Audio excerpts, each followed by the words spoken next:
Okay, chicka. So there will be an extended reading as usual, and the link will be in the description box. Taurus, this is looking a little bit like hot stuff so far. Nice. In the shuffle, the Knight of Cups came up with the Hanged Man and the Seven of Swords. So we'll see. Taurus, what have you been up to, or what will you be up to? Possibly with an air sign or a fire sign. Oh my god, you lucky things. Taurus, let's talk. Okay, I'm going to kick off with the lovers. The lovers. Okay. Lovers is obviously, it's got the couple in it and it's got the angel giving a blessing to a union. And it often has to do with relationships. It's called the lovers. It also used to be called the choice. Often I find with the lovers that you are forced into a situation where a choice needs to be made about a potential relationship or a current relationship where there is some element of sacrifice made by one or other of the parties. Something about a relationship, there's an awful lot of choice. Do you remember we had the Knight of Cups, and it was significant? So it came up twice in the shuffle with the Hanged Man, okay? The Knight of Cups is when a love offer comes forward, there's something to do with a relationship coming in. And the Hanged Man is where you can't move things forward one way or the other. I feel that kind of energy of being stuck is woven into some kind of relationship for you. Now, the other card that came up in the shuffle was the Seven of Swords.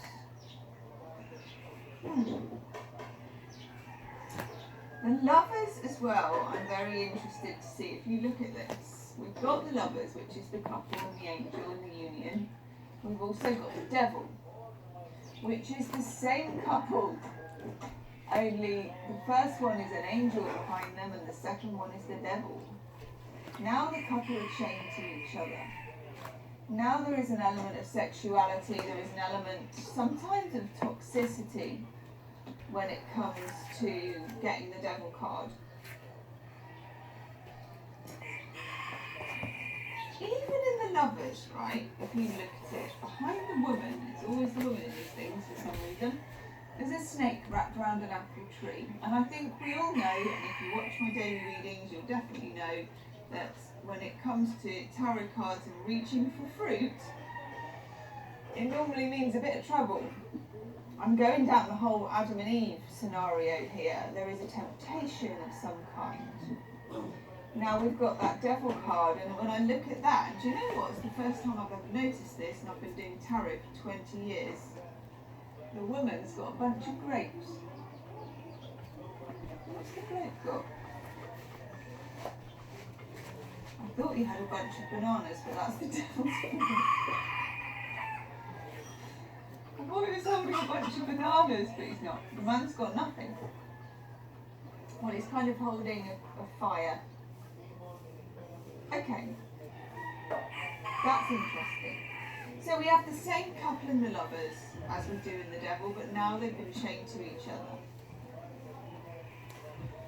Seems to me, Taurus, and this has come good for a lot of star signs, that in October you're making a choice between being linked into something that is quite toxic and maybe has quite a high sexual content to it, or a relationship that has a lot of chemistry, you know, that has a lot of chemical attraction with this devil card. It feels like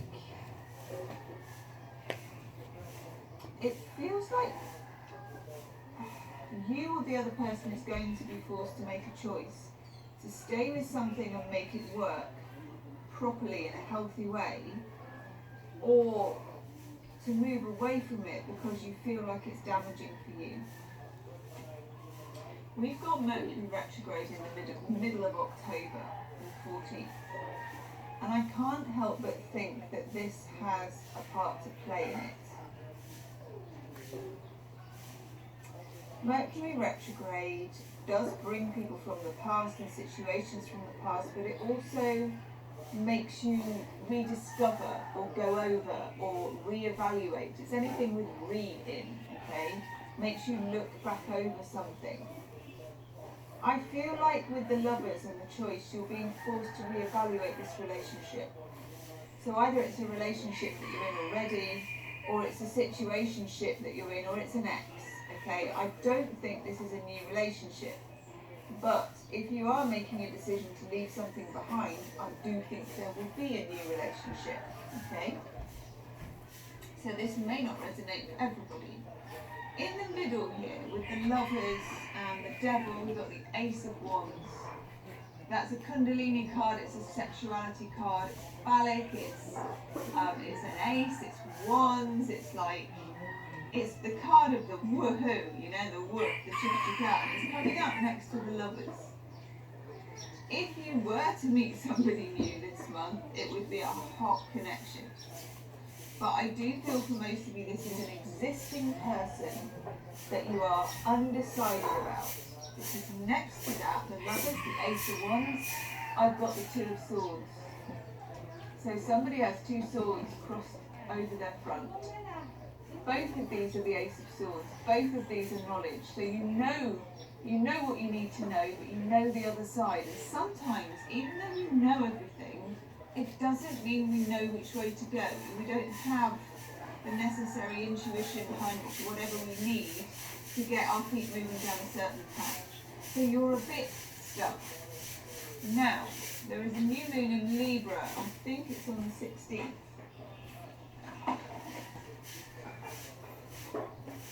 Yes, new moon in Libra, okay, but Mercury goes retrograde 2 days before. So Libra for me, a new moon in Libra has partnership tendencies because Libra is, you know, partnership and fairness and balance and Venus and all that stuff. But because you've got Mercury retrograde thrown in there, I just feel like this is going to feel quite complicated.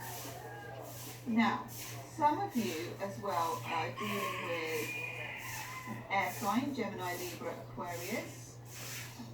Possibly, yes, the Lovers is Gemini as well, because at the bottom, I've got this King of Swords. Now, the King of Swords, traditionally air sign, because air is the sword suit, is somebody who's been a bit buttoned up with you, somebody who has maybe played their cards close to their chest or kept their feelings locked in a chest, you know, literally locked in their chest. That could be you. It may be, though, for some of you, you're dealing with someone who you don't know if they're narcissistic or not. You don't know if they're suitable or not. You don't know if they're just scared or if they're commitment phobic, if they're avoidant. And I think you're trying to work this out.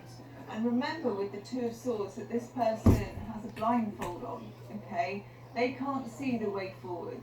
There's this new moon symbol at the top that suggests to me that you will get some information for that Libra new moon, but not enough to push you in a direction one way or the other. Now, we then come to this gorgeous Two of Cups. I mean, this reading is not too shabby, Taurus, at all. We've got this couple, this is Venus and Cancer. We've got that angel back again. Look, it looks like this. Two of Cups, the Lovers, a blessed union. There's a great opportunity here from a union, and only you can know, Taurus, whether this has legs, whether it's got quality about it, whether this relationship is one that can nurture your well-being, okay, or whether you need to walk. Now, we also have the Fool. You've got a lot of nice cards. The Fool is a new beginning. So is this a new beginning with the same person? Is this walking away from a person? In the extended reading, I'm going to look at how they feel about you, because this person is not particularly coming through as entirely present. And that's happened in quite a few of the readings this month. October is a big one, there is no doubt about this. I have a look at the astrology on Cafe Astrology. I'm not an astrologer, but I know it's a big one. Sorry, we have got the Ace of Wands on the table, what can I say? Hey. We've got 2 full moons for a start. We've got one at the beginning of the month. I'm trying to think which sign it's in. I think it's in Aries. And then we've got one at the end of the month, and I think it's in Taurus. It is, and it's on Halloween, no less. We've got Halloween with a full moon. I know. Buckle yourself in. Yeah. Okay. That's a big deal for you too. That's going to be a truth breaker. Secrets, I think, will come out at the time of that full moon. There's also some